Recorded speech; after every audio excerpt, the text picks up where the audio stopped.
souvent, les gens qui viennent me voir en convention me parlent des valeurs de Dragon Ball, Ouais. des valeurs que je leur ai apportées à travers mon personnage. Génial. C'est génial. Mais oui. Et moi, je rencontre des gens aussi. Tu vois, par exemple, j'ai une fille qui traverse la France de part en part. Parce que moi, un jour, je suis à Bordeaux.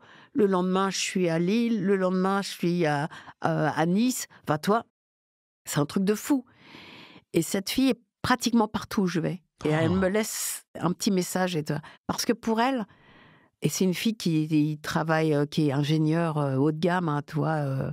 Parce qu'il y a des gens qui disent « Ah ouais, c'est des débiles ». Non, c'est pas du tout des débiles.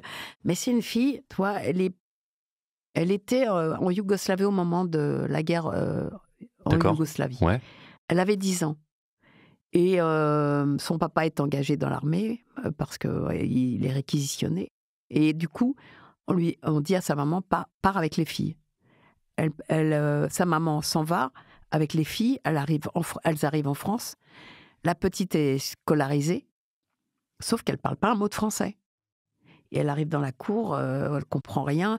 Évidemment, il n'y a pas un institut ou un prof pour expliquer aux élèves que cette petite... Qu'elle a besoin d'accompagnement.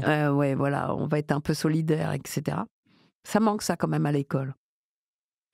Et puis, dans la cour de l'école, comme elle n'est pas idiote, elle se rend compte que les gens parlent d'un truc qui s'appelle Dragon Ball. Et parle de ce qu'ils ont vu et tout ça. Et en sortant de l'école, elle voit dans une librairie ou autre, ça devait être des cassettes à l'époque, et elle demande qu'on l'achète. Et avec cette cassette, c'était un des premiers épisodes de Dragon Ball, où Goku est petit, et elle a appris le français grâce à ce truc. C'est et elle magique. me dit, je parle exactement comme toi, Brigitte, comme Goku. Et elle a pris tout le vocabulaire de la cassette, tout. Mais du coup, c'était incongru. Elle arrivait à l'école et puis elle disait Dragon Ball, boule de cristal, enfin, je sais pas. Mais c'est magique. Nuage magique, ouais, elle disait nuage magique. Voilà. Et du coup, elle adore que je fasse ce bon fameux nuage magique. Mais et pour elle, ça a changé sa vie. C'est que d'un seul coup, elle a pu communiquer. Mais oui. Grâce à Dragon Ball. Mais tu te rends compte des petites histoires comme ça? Il y en a c'est plein, hein, j'en ai génial. des milliers. C'est génial.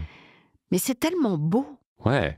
c'est tellement incroyable que je suis contente d'avoir fait ça, quoi. Ouais, Les puis surtout, Japonaises. ça contrebalance énormément tous ces Ouais. médisances. Et ces gens ont grandi, ont pu exister et puis faire ce que eux ont voulu, toi. Elle, aujourd'hui, elle est ingénieure haut de gamme en aéronautique. Et je suis heureuse pour elle, quoi. Elle a pu continuer sa vie, voilà, malgré la guerre. Comment elle s'appelle ? Elle s'appelle Selma. On la salue. J'adore.